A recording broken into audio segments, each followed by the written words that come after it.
Tonight, we are just privileged to have Pam Holloway.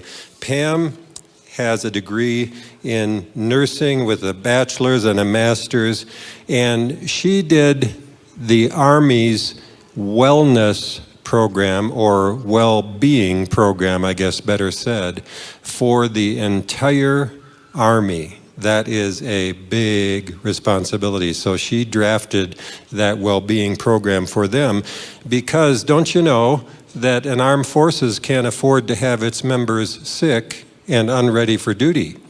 So what a important task she performed, and tonight she's going to share with us how we can be ahead of the game when it comes to illness, and we don't have to be under the enemy or under the illness. We can have an authority over it. So would you help me welcome, and I'm looking for Pam. She was sitting, oh, she's already coming. Welcome, Pam Holloway.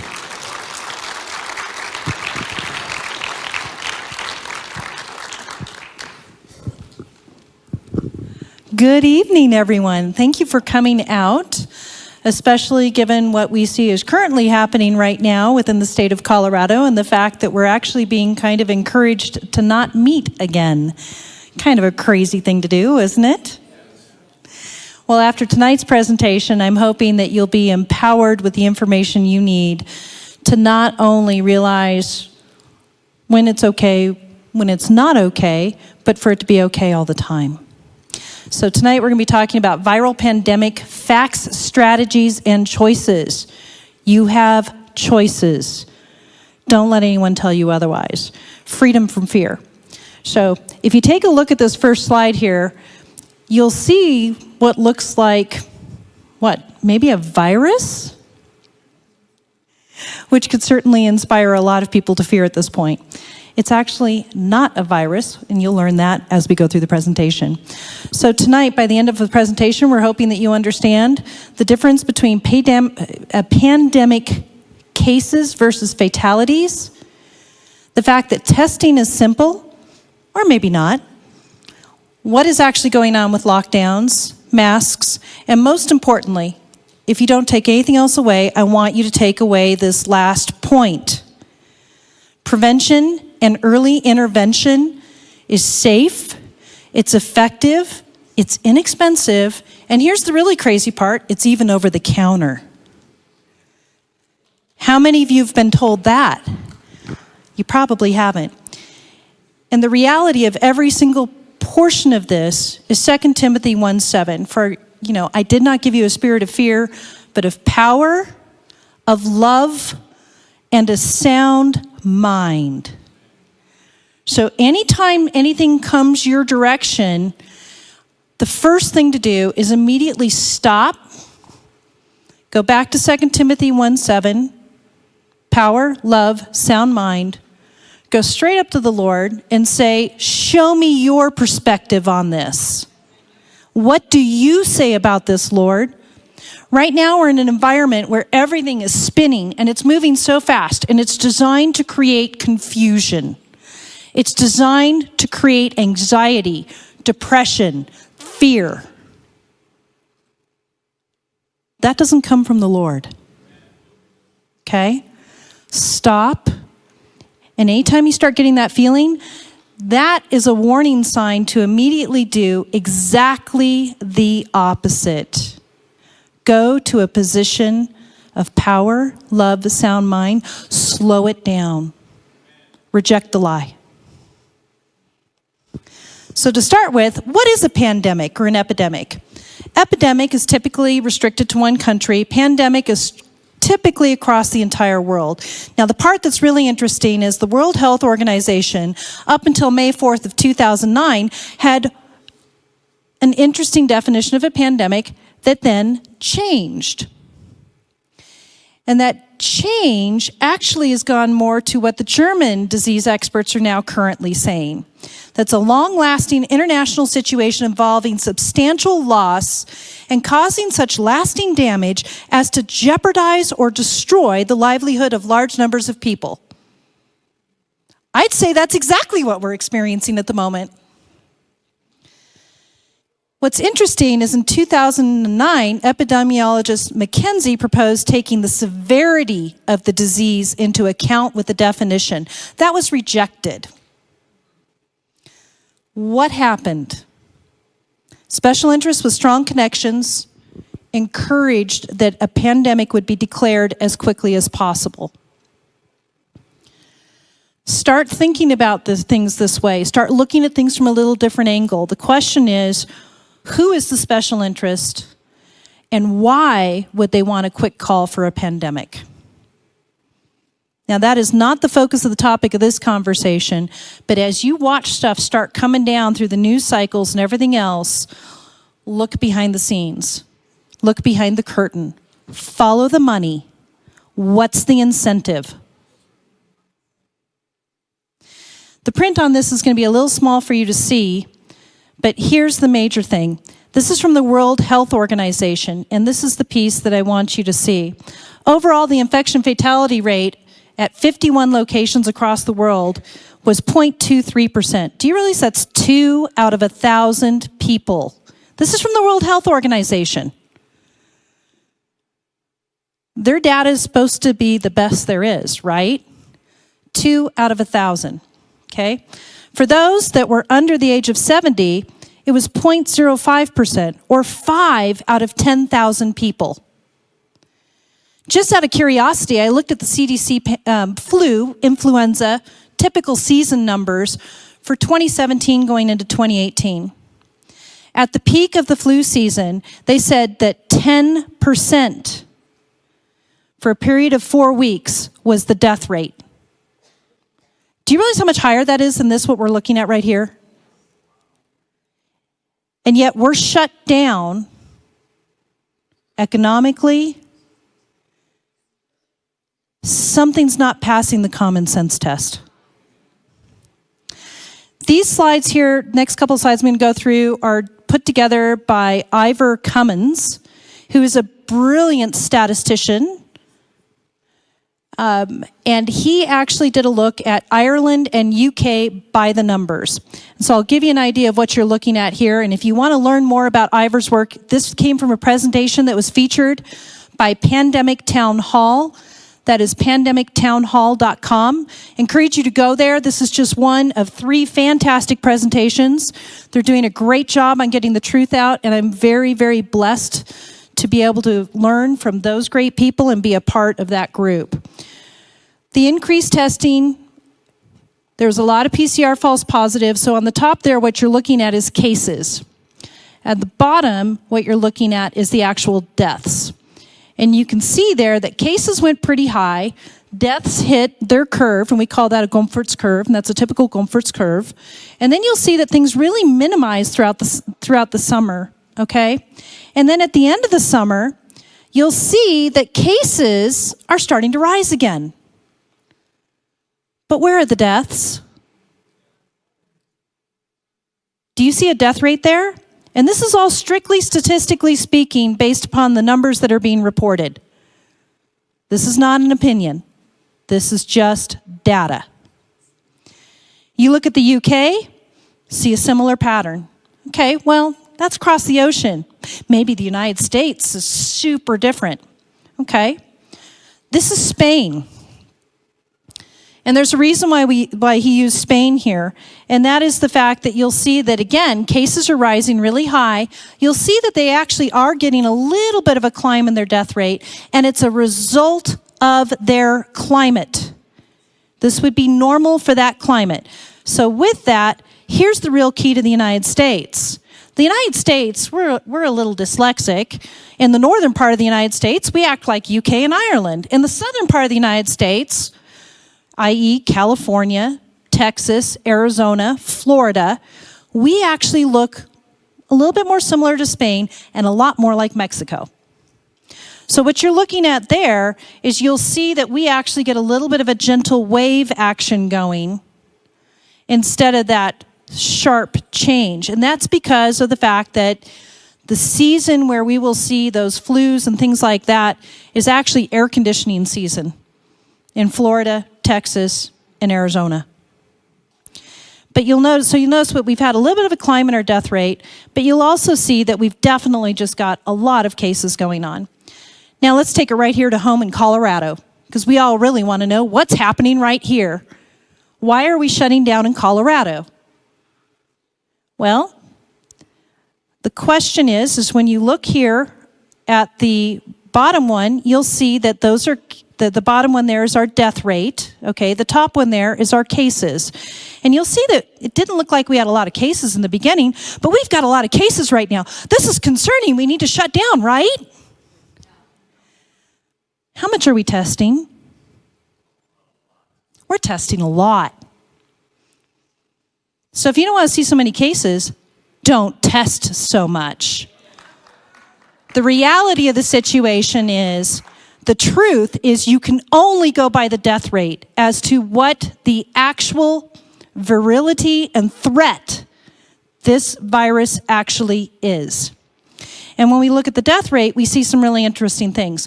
First of all, May 9th, how many of you here realize that we actually changed the definition of cause of death here in Colorado? That occurred on May 9th. Before May 9th, the way the deaths were being recorded, and I don't know how it's impacting this data here exactly, I had trouble figuring that out from Worldometer. Before May 9th, if you died with COVID, it was listed as a COVID death. After May 9th, thanks to the wonderful work of our representative, Mark Baisley and others, it changed to being dying from COVID. That's a pretty significant change. You can have a positive test and die in a car accident. You didn't die of COVID. You died of a car accident. But it was still being listed as a COVID death, which will falsely inflate those numbers. The other piece that you see here is you'll see a question mark because there's a little spike right there. But what's interesting about that little spike? What's interesting about that little spike is that a couple of days before that little spike, it looks like there's virtually no cases. Which means someone didn't report the data those couple of days, would be my suspicion. Can't say it for sure, but it's definitely not the start of a curve, because it's just a spike. So from a data perspective, we throw that out. We just consider that an anomaly in the data. Now, as I'm saying this, any death is tragic. And by no means am I minimalizing that. However, what we're not looking at and what we're not counting is the number of deaths from suicide, from domestic violence, from drug overdose, alcohol overdose. The depression and the anxiety is going through the roof. And I think that when we take and we start looking retrospectively from this time, we're going to find we may have actually done this to ourselves. So what you're seeing is the PCR testing rates going up there, and that is dramatically increasing those numbers. You'll see that the death count actually dropped significantly. Testing, not so simple. How many here know what a PCR test is and feel like they could actually give a description of what a PCR test is? Yeah. PCR stands for polymerase chain reaction test, okay? It's a diagnostic test that is used to determine the fragments of genetic material that are coming from the virus. It's the equivalent of looking for car parts after a car accident on the freeway, and there could be car parts scheduled, thrown all over the freeway. And so because you see those car parts across the freeway, you're saying, wow, this must have been a really bad accident. This must be a real problem. And I need to watch out, this car is going to kill me. No, that's the past evidence of what already happened. It also just so happens that if you had the flu back in, say, September of 2019, you can still come up positive on this test from a common cold back in September 2019. I don't know about you, but I really don't want to be called a positive COVID test from the cold that I had back in September of 2019. So there's some real issues with accuracy of this test. It also just so happens that the individual who created this test, who bless his heart is deceased, specifically stated it was never intended to be used the way that we're using it. So we have some real concerns about what is a true positive, what's a false positive, and what type of action we should take. Certainly, we shouldn't be quarantining based upon the PCR test. The second test here, a little bit more reliable, antibodies testing. It's a serology blood test that detects whether or not you have developed antibodies. You'll see either IgM or IgG antibodies. The IgM will show up early on. IgG typically takes around 14 days to show up. We like to say, oh, you're immune now because you have antibodies. Or maybe you're not. We're now finding that we are actually seeing cases where people don't have antibodies and they're immune. We see cases where people have antibodies and they're not immune. I don't know if I want to count on that for testing. Who here recognizes this picture? This is a killer T cell. This is what I put on that first slide, that opening slide. Killer T cells, they rock. These guys are the true heroes of the day. What we are now finding is that some coronavirus patients who only suffered mild illness have a dramatic T cell response, and that T cell response is actually being a more accurate determinant of immunity. Fantastic. That's the test we should all go get, right? Except for one thing. It's not available here in the United States.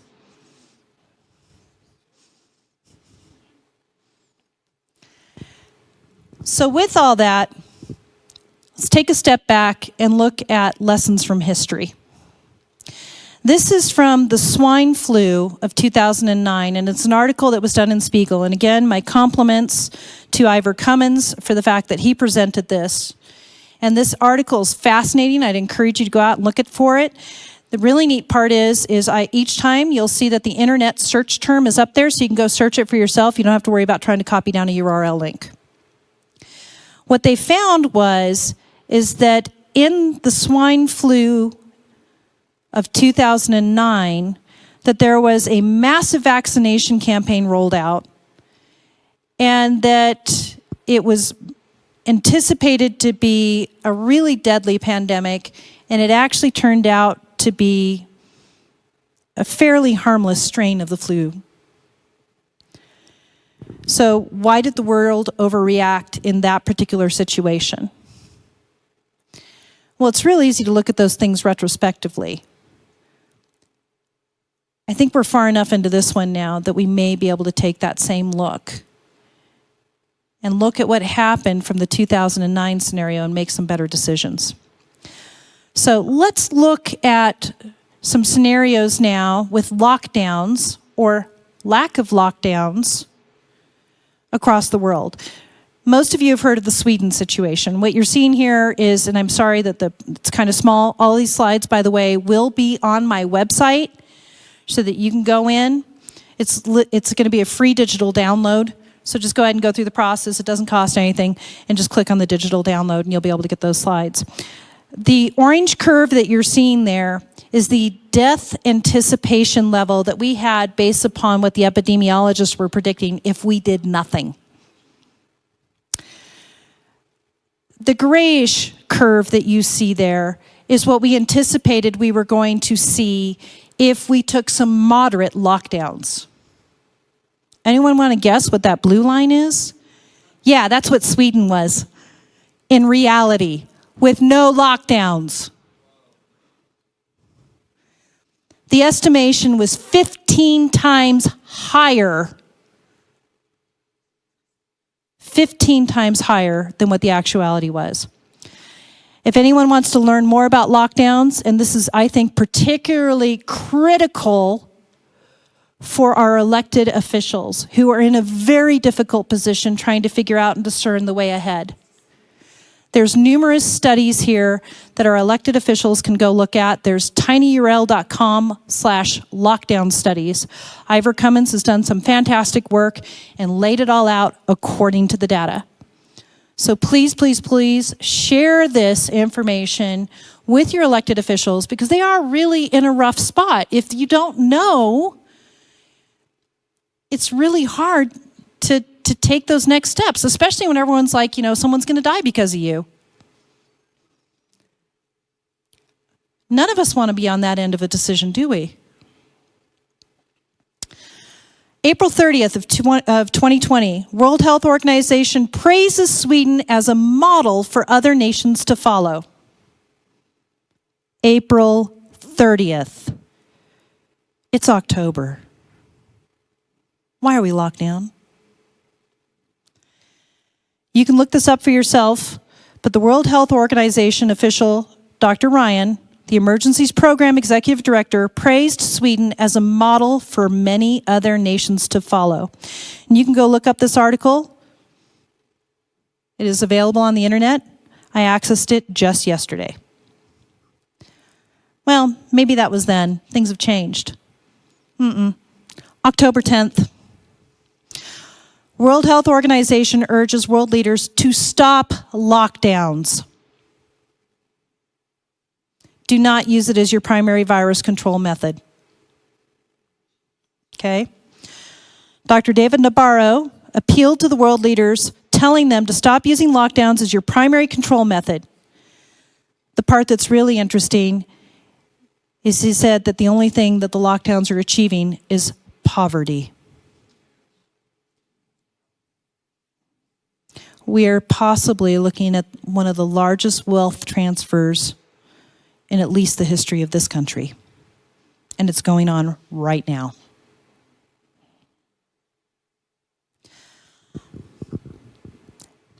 Little bit more information. October 12th. World Health Organization epidemiologist encourages self-regulation. Here's the real key. He praised Sweden's approach for relying on the relationship with the citizens and on the citizens' ability and willingness to implement physical distancing and self-regulation. I believe that if we are to reach a new normal situation, Sweden can in many ways represent a model for the future. You are empowered to choose and do what works best for your family. And that is a perfect transition point for us to move into a little bit more of what we can actually be doing. Just to see what happens with lockdowns versus no lockdowns, what you're looking at here is all 50 of the United States. It's not something you're going to be able to distinguish out where Colorado is. It's in that big mush down there at the bottom. Ivor Cummins is the one who put this together. But the big dark blue line that you're seeing there along the top is Florida. You're looking at Florida's death rate. And then what happened is the governor brought in an epidemiologist. They took a really good look and said, wait a minute, are these lockdowns making sense or not? And so they stopped the lockdowns. And that was at the end of September, which is where you see that cut line. What you're seeing since that time now is Florida no longer under lockdown. And you're seeing that death rate. Okay? It didn't really make a difference, did it? Certainly not one at the level of justifying closing Florida down to tourism, which Florida is extremely dependent on. If Florida doesn't have its tourism, Florida probably doesn't make it. So with all that, scientists came together and put together what's called the Barrington Declaration. What's interesting is when you go to do a Google search for Barrington Declaration, you see all of these mainstream news pieces slamming the Barrington Declaration. Why can't we talk about it? What it actually is epidemiologists and public health scientists who have grave concerns about the damaging physical and mental health impacts of our current lockdown status. What they advocate is a focused protection. So in other words, the aged population, The population that has a lot of comorbidities, absolutely. Let's take some precautions with that population. But let's not lock down the healthy. Let's not close the schools. Let's not destroy the social structures. Isolation is far more deadly. It is not the way we were intended to live. Keeping measures in place until a vaccine is available will cause irreparable damage, with the underprivileged disproportionately harmed. So with that, okay, fine, let's open up. But we all need to wear face masks, right? This is from 2016. And the reason why it's up here is because we really need to look at some of the science from before all of these mask mandates. We're running into situations currently where you really have to dig deep on the science and discern what is good science and what's bad science. You actually have to dig and figure out who funded the study. Did they have something to gain? And what's really bad now, and Ivor Cummins talks about this in his presentation on Pandemic Town Hall, there have been studies done. The answers didn't come up with what they were hoping they would come up with, and the research medical journals are refusing to publish the results. They're not brave enough. There's so much going on from a financial and a political standpoint that is impacting our health and our science arena at this point in time. And it's an entire different discussion, but you need to be aware. There's a lot more going on that meets the eye. What they basically figured out, according to this particular review, is that the face masks were not as effective as they claimed to be, and that it was an old dogma. Now, this one here is particularly interesting. I really like this study. It was actually done and posted by the CDC. There are 14 different randomized control trials that were done in this study.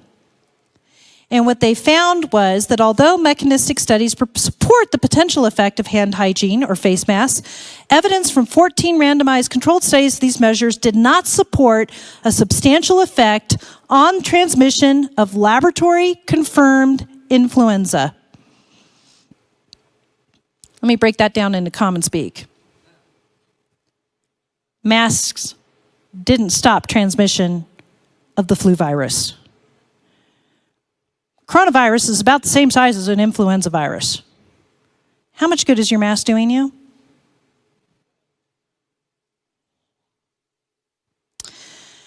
Study that was just posted from August 24th. This one was actually done by the University of New South Wales. And what they found was that they had workers from 14 hospitals in the Vietnamese capital, Hanoi, split into 3 groups. Those who were wearing medical masks, okay, N95, properly worn, proper seal. Okay, this isn't just throw it on, throw it off, get your hands underneath it, scratch, none of that type of stuff, okay? This is properly worn masking, right? Really restricts oxygen over time. Some people were doing that. Some people were doing a cloth mask, and others were just doing what would have been considered normal mask wearing processes for like when you do a procedure so you don't end up, inadvertently contaminating a sterile field, those types of things. Okay, just really trying to keep, the bulk of it back. What they found was the penetration of the cloth mask by particles was 97%. It's the equivalent of trying to keep a mosquito from going through a chain link fence. Now, here's the key. For those of you who are into the air sciences, and yes, I worked with all the OSHA folks quite closely for years and done a lot of environmental health work, I understand that there's electrically charged particles and that those get trapped and that sort of stuff. But this is pretty clear about particle size. 44% actually went through the medical grade masks. So medical grade mask is better, but still nowhere near where people really think it needs to be. Here's the really key point. Professor McIntyre said, masks are worn to protect from infection during pandemics and outbreaks, especially when there are no drugs or vaccines available for protection. Translation, it's your Hail Mary. So you can at least try to do something. Do we have good treatment modalities available to us now? Yes, we absolutely do. Now, if you are concerned about wearing something and you do have someone who has higher comorbidity rates and you're looking for something that actually has the science to show that it works, it's personal air ionizers, and they do work. They work quite well. They actually are effective against dust, mold spores, smoke, viruses, fumes, odors, and allergies. I knew about these because of working with all of my mycotoxin mold patients. They were extremely environmentally sensitive. They were able to, again, embrace doing air travel, things like that, based upon being able to use these personal air ionizers. It inactivates the coronavirus particles by generating ultraviolet light. It's basically like lightning in a little box. And so it creates an ionization, which then goes ahead and either destroys those particles or repels those particles from your breathing space, which is what you can see in the diagram there. You can find these air ionizers online. You can also find them on my website because they're a part of what I use for working with the population that I commonly work with. But now let's get to the real heart of where we really need to be. It's right here.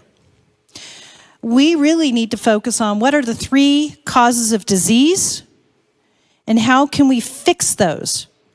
Every disease is caused from one of 3 issues.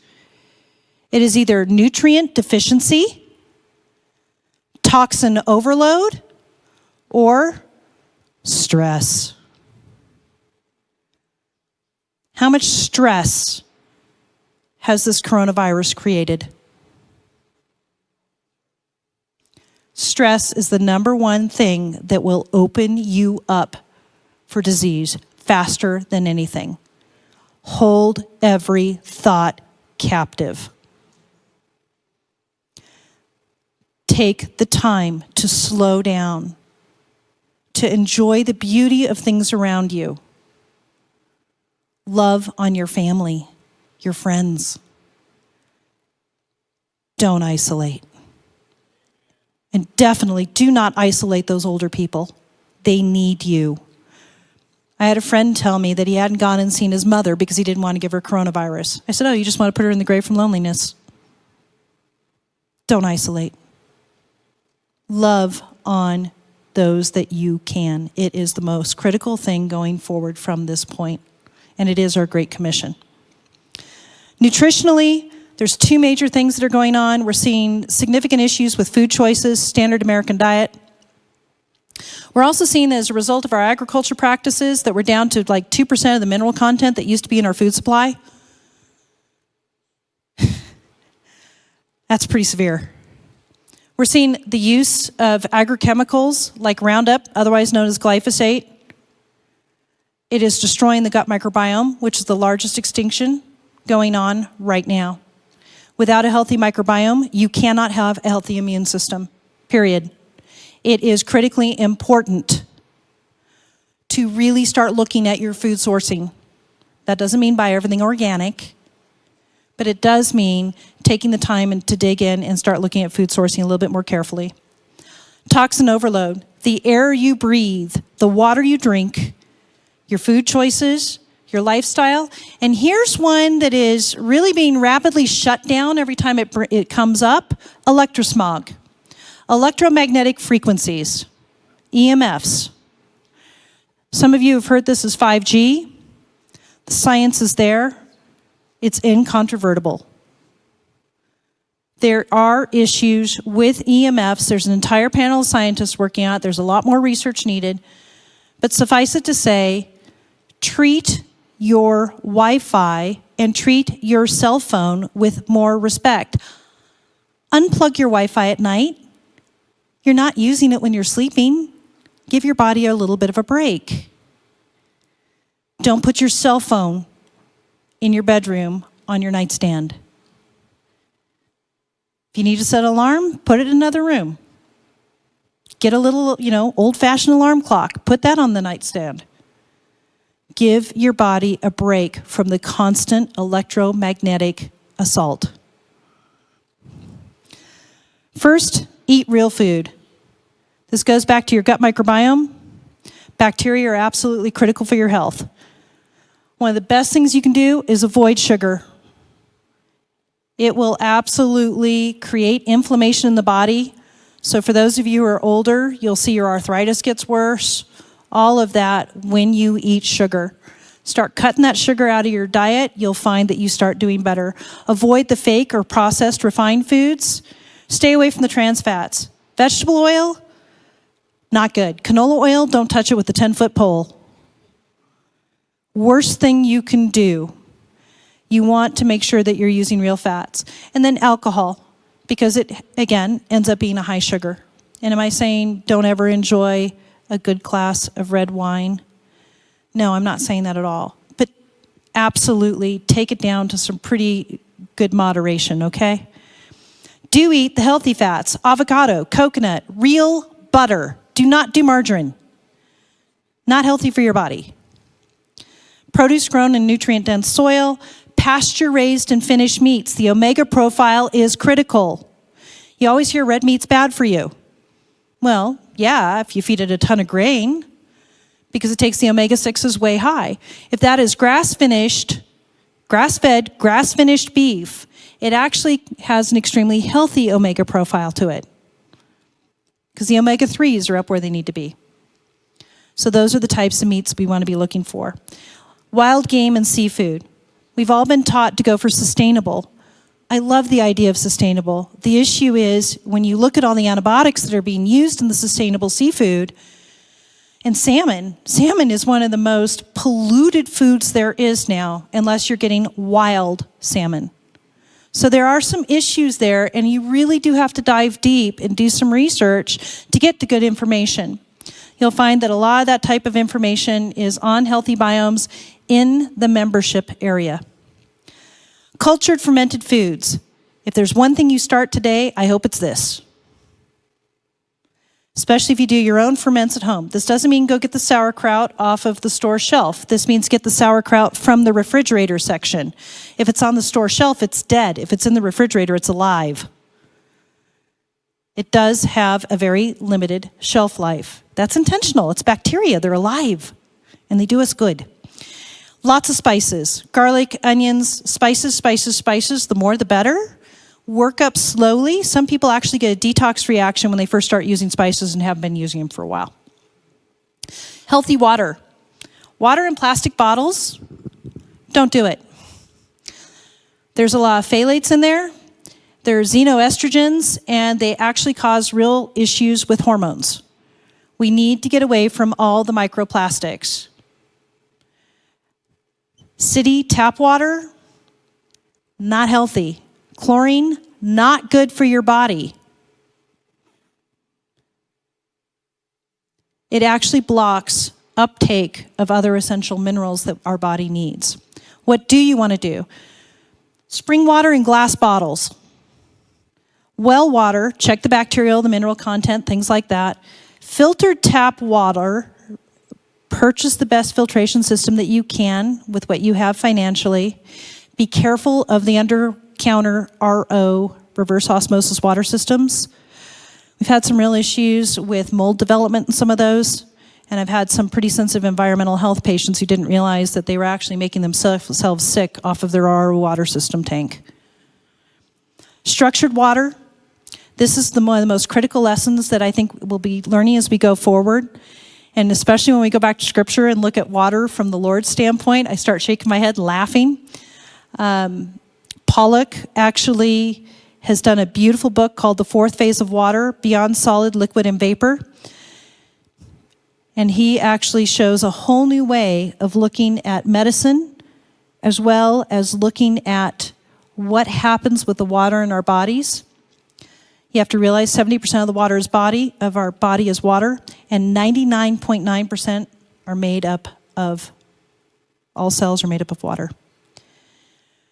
Your home is a sanctuary. Treat it like one. All those awesome scented candles and everything else, they're actually toxic because they're not real, they're chemical. Really try to take down the chemical content in your house because all of those chemicals are putting additional toxin load on your body. Look at what you're putting on your skin. Look at the lotions. Look at your toothpaste. Look at anything that touches your skin, you should be able to eat. If you can't eat it, don't put it on your skin. It's not good for your skin. Try to do things, get rid of the dryer sheets. Those are another heavy chemical load. Get those wool balls that you can just throw in the dryer. And then the really fun part is when you get frustrated with someone, you can just throw a wool ball at them. They're soft, they don't hurt. Leave your Wi-Fi off at night. Don't consume electronic media for 2 hours before you go to bed. That is the time that we're supposed to be going into that place of shalom, that place of peace, that place of rest. So we're looking for, everything that just kind of feeds that. Read a good old-fashioned book. Listen to some music. Do all of those things that begin to signal your body that it's time to get ready for sleep. It's also a fantastic time to spend with the Lord. Don't sleep with any lights on in your room. When you think back in history, we certainly didn't have night lights, did we? Other than the moon. Or firelight. So if you are going to have a light on, go for the hue of color that you will find in firelight. You could actually find red light bulbs and things like that, and you can use little things like that in your room if you need to. Keep your cell phone out of the room. Do not allow social media or television or the computer to rule your home. Shut it down. It is looking to steal, divide, and destroy. Don't let it. And absolutely don't allow fear to take control. The fear of man brings a snare, but he who trusts in the Lord will be exalted. So what should you do? Use vinegar, baking soda, other non-toxic cleaners. Use essential oils carefully in accordance with professional guidance. Use HEPA air filtration, especially with all the fires that we've had. This is a very helpful one. Change your air filters on schedule. Hardwire your devices in lieu of using Wi-Fi. This is what we do in my home. So we actually have run internet cabling to our computer systems. Wear blue light blockers or glasses for 2 hours before you go to bed. This helps cut down all that blue light that is preventing the melatonin production, which is what helps you sleep. Also, melatonin is critical for detoxification of the glymphatic pathway in your brain. You need that melatonin. Sleep in total darkness in a quiet room. And the most important part, practice gratitude and enjoy life. Love and laugh a lot. Each day on this earth is a gift. We need to keep that focus. And right now, there's so much coming in trying to keep us from remembering that. So if you have to, just shut it all off. Watch the birds. Go play with a child. And just focus on the little things. Now I'm going to move into talking about nutritionally what we can be doing, nutraceutically, what we can do in order to avoid COVID. This is going to be a pretty fast and furious. Here's the good news. The good news is the entire protocol is available for download on my website.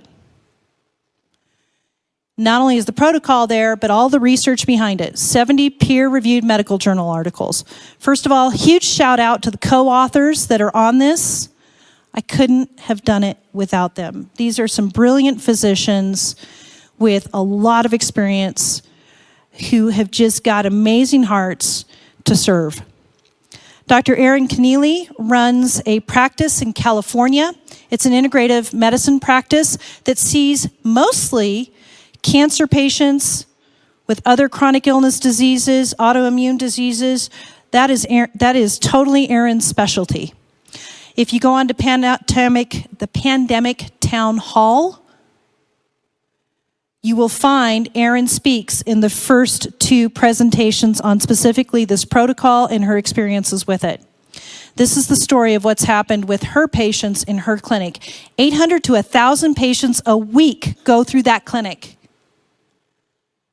Okay?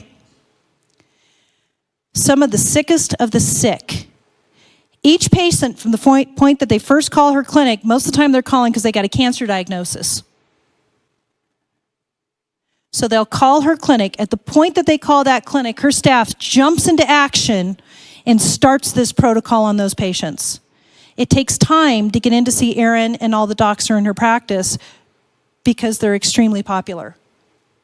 So it may be a little bit of time before they get in there, but they go ahead and get started right now with all the principles that you've seen me talk about here regarding air, water, food, and nutraceutically what they're doing with this protocol. From March to August of 2020, there was 1 patient who had COVID. 1. 800 to 1,000 patients a week, there was 1 patient who had COVID. The way they figured that out is that patient actually had symptoms, so they tested. Came up positive on the test. Note, the only COVID testing they did is when there was symptoms. They did not test all of their patients. Statistically speaking, there should have been 14 COVID deaths and hundreds of symptomatic COVID patients over those 6 months. There was 1. That's statistically impossible without something in this protocol being effective, if not all of it. Since there was only 1 case, it's evident that the dietary lifestyle pieces that were put into place, along with the nutritional supplementation, was the difference. This is the ACIM Immune Support Protocol. I don't expect you to be able to read it. It's really hard to get it into 2 slides. But I will hit on the key point in here. Vitamin D3. We suggest 4,000 to 6,000 units per day. It actually depends on what your vitamin D levels are based upon blood test. That said, if you're not currently taking vitamin D, and particularly if you're older, you can start with 10,000 units a day and do that for a short period of time, go in and get your blood test, and then adjust from there. If someone actually is showing symptoms of COVID, what we're doing right now is we're actually getting 100,000 units in 3 days. And the reason is there is a dramatic impact of vitamin D and outcome based upon what we're seeing in the ICUs. If your vitamin D level is over 50, your risk of coming up positive on a PCR test drops by 50%. Your risk of death drops 12-fold. We should just be able to go outside and get a little bit of sun, right? And have it be enough. Well, we're moving into the time of the year where that gets a lot more difficult. The other issue we're dealing with is as we age, or based upon the melanin, the color of our skin, we may not uptake vitamin D as easily. The only way you're going to know if you're in the right range is if you actually get the blood test. Here's the great news. You don't even have to go to a doctor to get the blood test. You can order the blood test yourself. And for those who are members of healthybiomes.com, I'll walk them through all of that and help them with that entire process. Now, healthybiomes.com is an educational coaching resource to empower you to take care of your own health.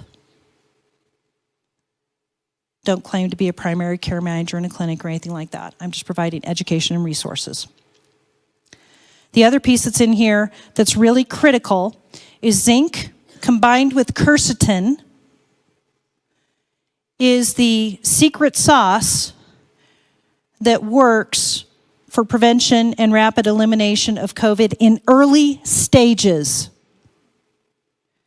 Hydroxychloroquine is a zinc ionophore. Quercetin is also a zinc ionophore. The difference is getting the blood levels high enough once you've had a significant level of exposure going on in time, okay? The key to this is don't wait to treat. If you've been around someone that has come down with it, if you start to get that headache, you start to get that sniffle, start treating right away. Don't wait. Keep the right things in your pantry so that you're ready when you need it, you can just grab it and go. High dosing of vitamin C works. So those are all things that are helpful to you. The other thing is magnesium, nascent iodine. The majority of the population, according to Dr. Brownstein, he is finding like 90-something% of the population is deficient in nascent iodine. Proteolytic enzymes. I cannot stress how important proteolytic enzymes are. This is something that everyone should be on. One of the biggest issues that we're running into, even in the younger population now, is the fact that we're having some issues with microvascular clotting. These proteolytic enzymes prevent that microvascular clotting. If you happen to be on a blood thinner medication, absolutely consult with your healthcare provider, have that conversation. We don't want to take this too far. You'll see on there melatonin, again for its detoxification capability. Hydrogen peroxide. If there's one thing I would encourage all of you to have in your home, food grade hydrogen peroxide, no additives, 3%. You can get to 35% and then dilute down to the 3%, but 3% level is very helpful. What several of the physicians have found, and what the research shows very clearly, is that you can nebulize hydrogen peroxide and relieve that tightness of chest issues and rapidly bring someone's O2 sats back up. Dr. Brownstein found that he did not lose one single patient of over, I think, 140 treated using this hydrogen peroxide method. Get a nebulizer. Put it in your pantry. Have it there in case you need it. It also works great for colds and other things as well. So what are the conclusions? We're not in a pandemic. We're in a case-demic. Current testing is problematic. T-cell testing looks promising. Hopefully it'll come to the United States. Lockdowns have a minimal effect on COVID deaths. Don't do them. You're inadvertently hurting the people who need help the most. Those that are in poverty already, those that already have significant other issues going on, they can't take the emotional stress and the isolation. And they need to be able to go back to work. Lockdowns increase the risk of death from cancer, heart disease, suicides.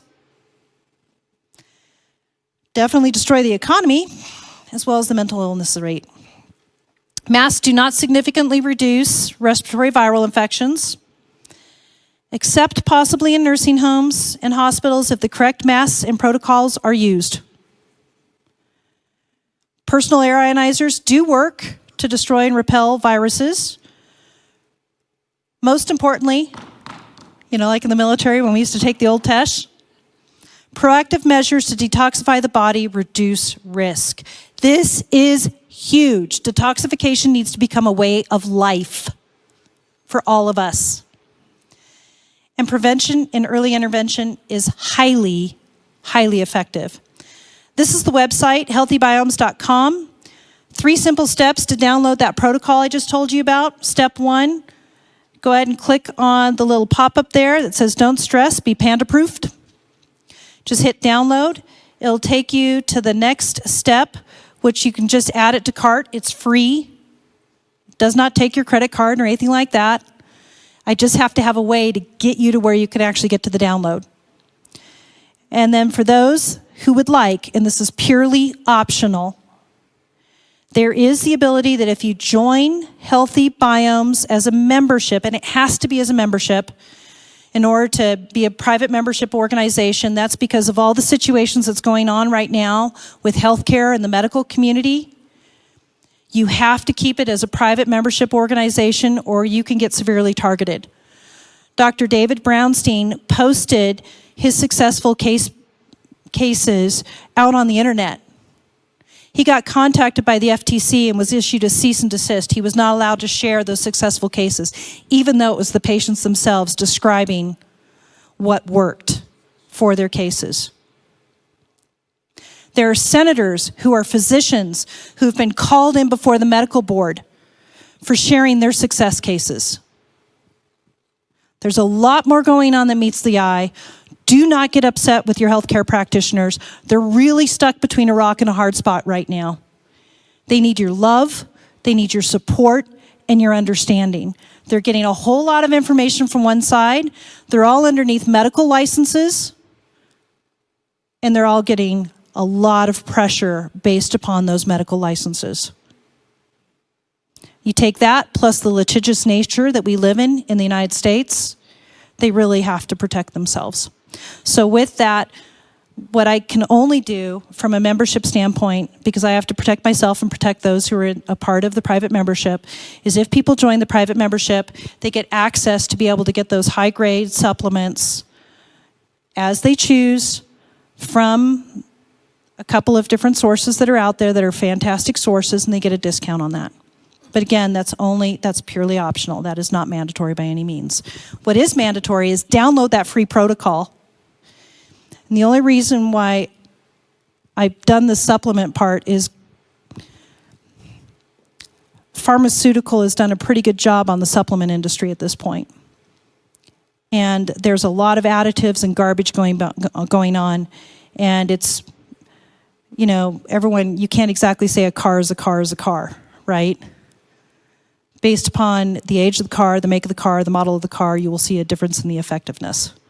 Same thing happens with what you put into your body for fuel, for food. Eating Cheetos is not the same thing as eating a carrot, but they're both orange. That's what's happening in the supplement industry, so don't be fooled.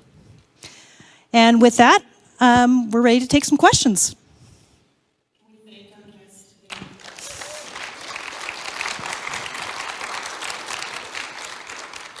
Well, I'm going home to clean out my pantry. That was so informative. All right, we are going to take some questions. So if you have a question and you want to come up, I'll hold the mic for you and you can ask your question.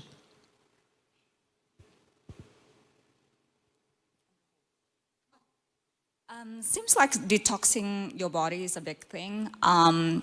What's your opinion on the foot bath ionizer? Oh. Like, does that work or it's just, and the Kangen water, what's your opinion? Kangen water, yeah. Specifically to the foot bath ionizers, what's interesting is, according to the research, and again, I work with a highly sensitive population with some top functional medicine doctors and integrative medicine doctors. What we found is that typically 3 days after doing that ionic foot bath is when we will see a rapid detoxification of those heavy metals and things like that going on. So if you're going to do the ionic foot baths, here's the key. Just be aware there's a lag time from when we actually watch some of that detoxification happen with the heavy metals. And of course, in every situation, you need to make sure that that person's stooling, okay? Bowel. Make sure that the bowels are moving at least once a day, preferably twice. Make sure liver is functional, okay? If they have a gallbladder, it makes it a little bit more challenging. But you really need to make sure that you're working your way up the pathway and getting it clear before you start trying to push toxins out. Because otherwise it's like, hey, I got a clogged sink. Let's just go pour more in it. What happens, right? You'll get a detoxification reaction. You'll see people really not feeling good, and they'll develop what we call Hertzheimer responses. So you really want to be focusing on bowel right up front. Then you want to move into looking at liver, kidney, lymphatic system. Work your way up until you get to the cellular level. Don't start at the cellular level. Biggest mistake I see. Do not start with detoxification at the cellular level. Work your way up. Think of it like plumbing.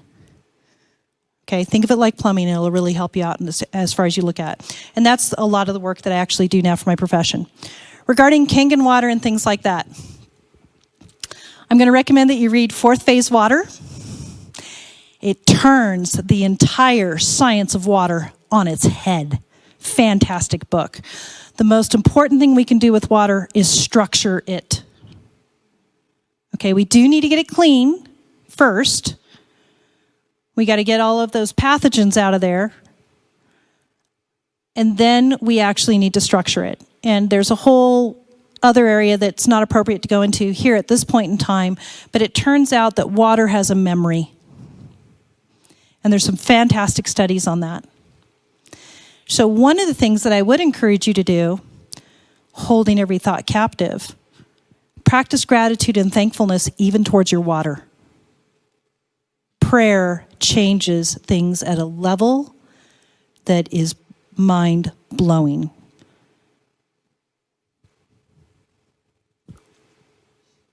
Any other questions?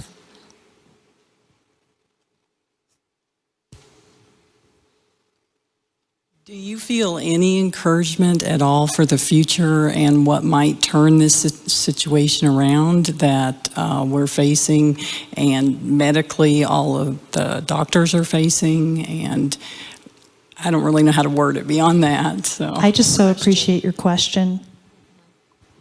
I could not have asked for a better question.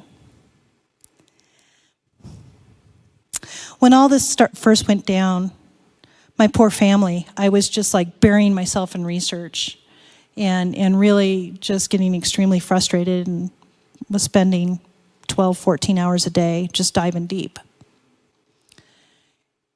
And finally, I got smart enough to shut down the computer, get on my face before the Lord and say, Lord, what do you say?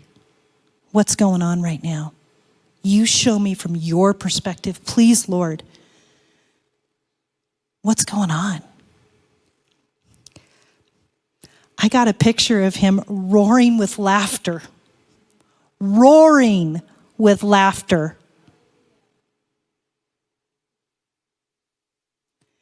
And it was, peace, be still. I've got this. Get your house in order. Love. Take time. Slow down.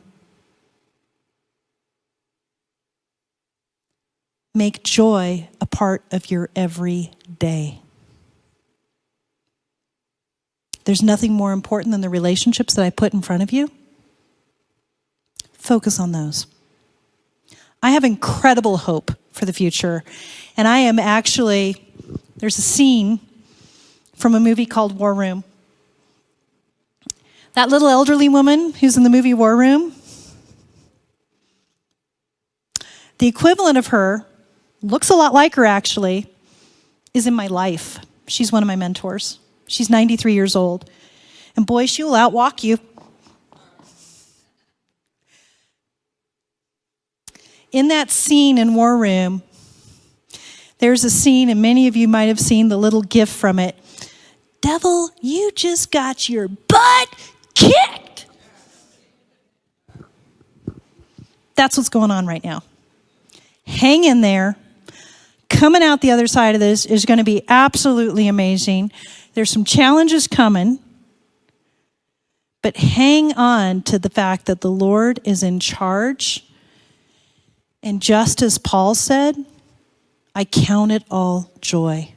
This is a gift, guys. And we're only here for a short time. This is just a brief stop for us, right? So it's going to be a bit of a roller coaster. Enjoy it. Turn it into the best ride ever. Any other questions? Can you speak to the issue of the vaccine that they're pushing at this point in time? And as a sub-question to that, there's an article that says if you take the flu vaccine, you have a 36% greater chance of catching the coronavirus. Is that valid? Based upon, well, first of all, vaccines are not one size fits all. Every single person in here is an individual. And when it comes to vaccination, it is an individual choice. It should never be mandated on anyone, period.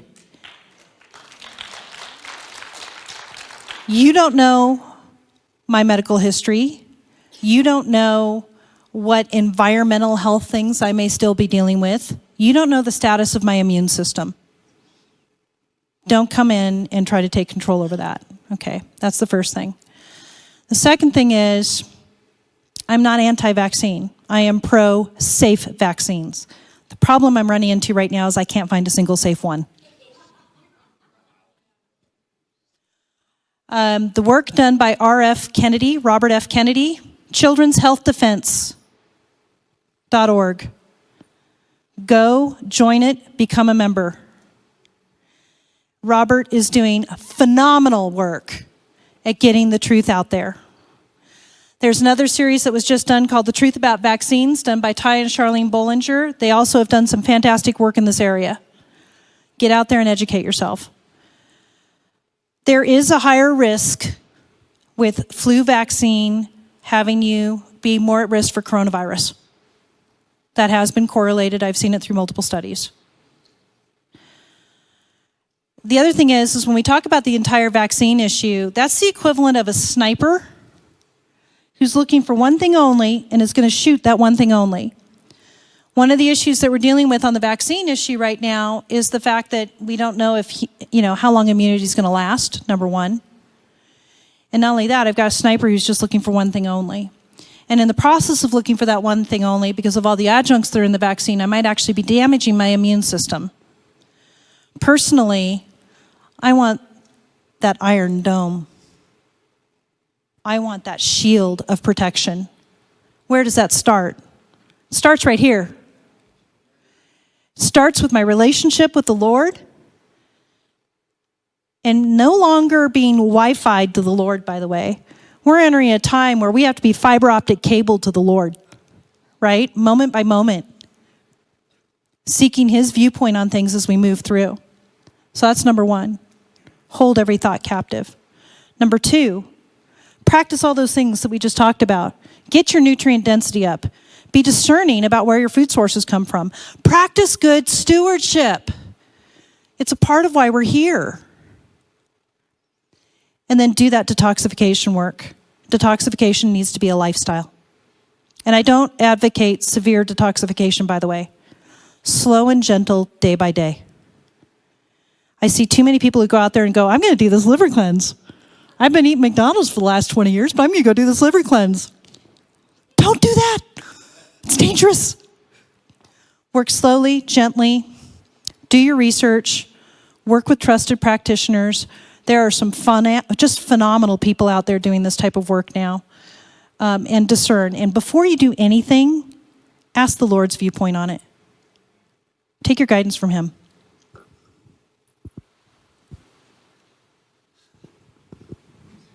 I'm just curious, are you or anyone that understands things like you do able to give briefings to the governor and to state health agencies? I'm very serious.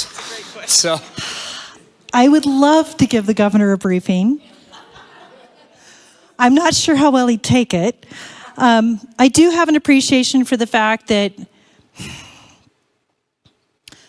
I don't like the fact that he's going back to lockdowns. I'm going to give him the benefit of the doubt and believe that he doesn't have access to all of this fantastic information, and instead what's happening is he's getting hit with a very big agenda that is intentional. I don't know him, so I can't comment, really. Absolutely. I just know that the Lord gives us each a mission. And the one that he laid on me was to stand and to speak truth with love. And the only thing I can hope is that our mayor is really trying hard to do the same. And so I will tell you, please pray for them. Pray for all of our leadership. I wouldn't want to be in that seat of having to decide and having someone tell me you're going to kill people if you don't lock down without having the data. But I will tell you there's a governor who's done it right from the start, and that's South Dakota. And look at what happened with the Sturgis rally. Right? Look at that Sturgis rally. Man, that place should have been a war zone after that. Not a peep. Which goes into a whole nother topic that we won't get into today about how contagious are viruses really. So, any other questions?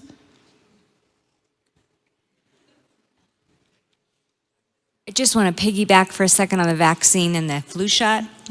Are allergy shots different, or do they contain the same risk? Allergy shots are different.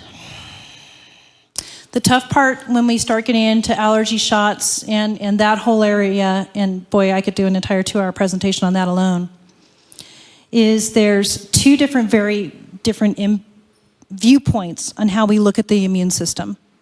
Allopathic medicine, mainstream medicine, looks at attempting to shut down the immune system and to keep it from reacting. So for a lot of you who are in that allergy world, a lot of times it feels like you're trying to take the batteries out of the smoke detector. Those allergies are there for a reason. It's your body trying to tell you something.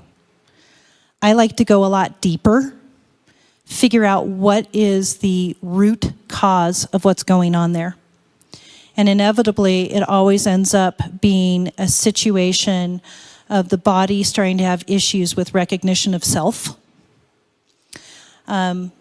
And what most people don't give nearly enough credit to, and I really learned this from Dr. Lee Cowden and some other phenomenal physicians who have practiced just amazing integrative medicine for years. A lot of times, the root of where a lot of this stuff comes from is there can be emotional trauma, either from our childhood or somewhere else.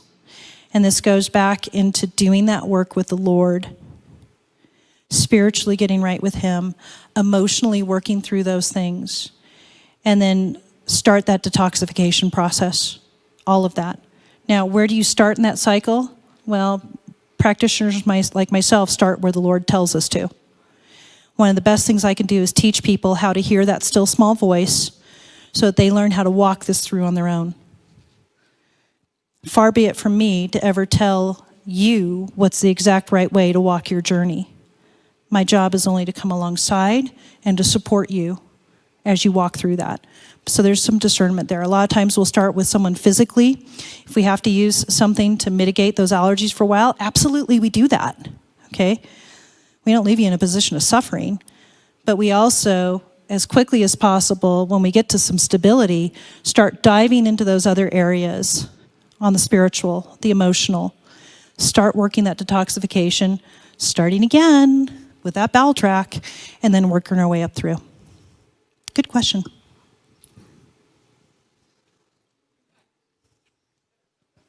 Yes, as her husband, I'm a plant, but that's okay.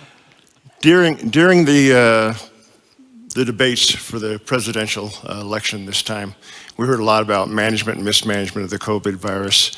The last thing we heard out of Trump's position was that they've decided on managing those at high risk, reopening up the economy, and getting people back out and living life once again. From what I've heard from you today, you support that or not from the medical standpoint? The research supports that. That is what we call a focused protection.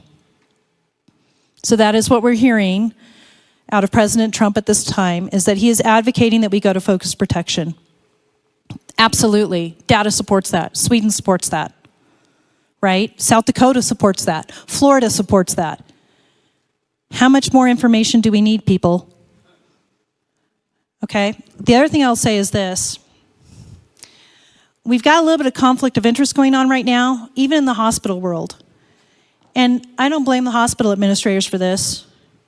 This is our own issue that we created for ourselves. And that is the fact that a COVID diagnosis, putting a patient on a ventilator, gets you $39,000. An influenza diagnosis gets you $3,000. You're the administrator running a hospital that is desperately trying to stay alive. Boy, I can see some physicians in some real position of conflict, particularly if they're hospitalists that report to the administration of the hospital and do not have their own private practices.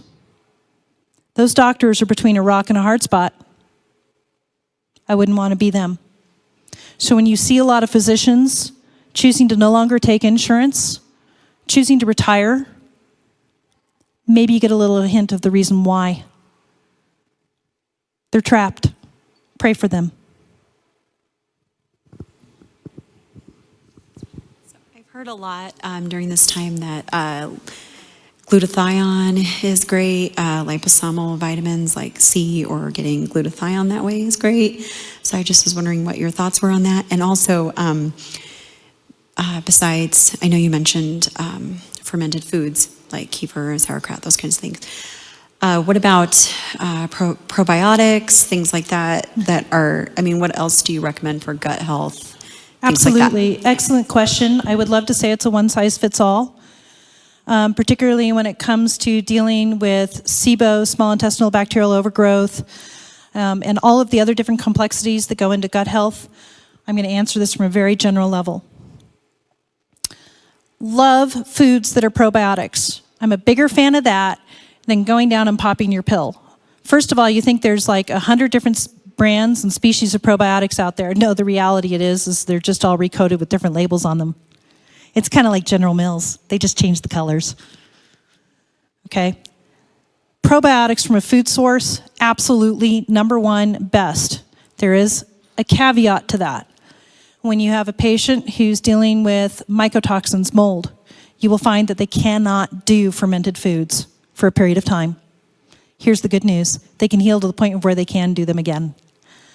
So I'm a huge fan of probiotics, all different versions. The key is switch it up, switch it up, switch it up. Also know that depending upon what's going on with you individually, some probiotics are a good fit, some aren't. I'm a huge fan of spore biotics. I want to see that gut reseeded and be able to produce for itself. When you take a probiotic, it goes in, it goes out. It doesn't reseed your gut. Okay, hence why the things I love about the Europeans is they treat their condiments, those are, a lot of times they're fermented, and they do them daily. So that's their little daily dose right there, and they do it in their condiments. Spore biotics actually will reseed the gut. So I prefer the spore biotics, and there's some really good ones out there.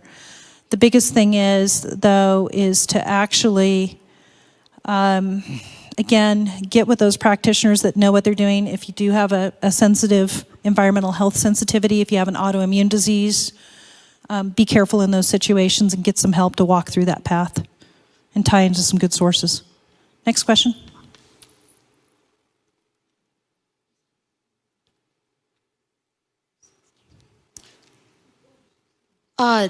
Do you like the vitamin C packets, and also do you do any fast food shopping like Chipotle or anything? Excellent question, and I so appreciate that question. Vitamin C packets. The way I do my vitamin C is as much as possible. I actually will do my vitamin C from a couple of very select trusted sources. And actually back to the question of vitamin C and liposomal, absolutely love liposomal. Be very careful of your sources. Vitamin C, the majority of it now is coming from genetically modified corn. So when you see that emergency and all that type of stuff that's out there in the mainstream, you don't want to be doing that C. Okay, it's genetically modified, also very likely loaded with glyphosate, Roundup, not what you're looking for. If you can get your vitamin C from a rosehip base, acerola base, tapioca, that's much better. The other thing is there are some brands out there like Nutrimetics vitamin C that has been tested and is clean.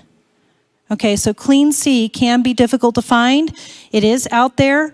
A lot of times you'll find it's more expensive, obviously, and it's professionally sourced.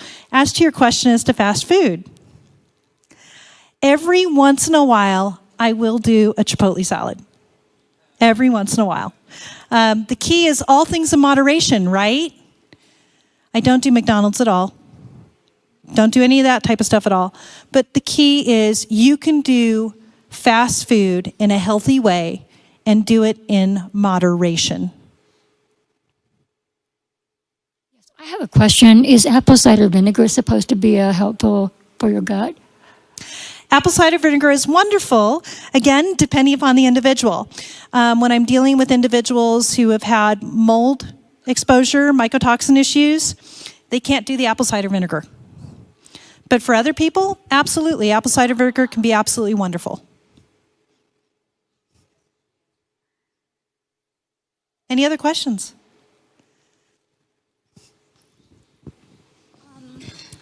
I'm not a doctor, nor do I have medical background, but my father had had cancer for 18 years, 6 times. And we always go to Singapore doctor, world-class, top-notch doctor. And I had a lot of American friends who told me, you know, for my dental procedure, I have to spend $6,000.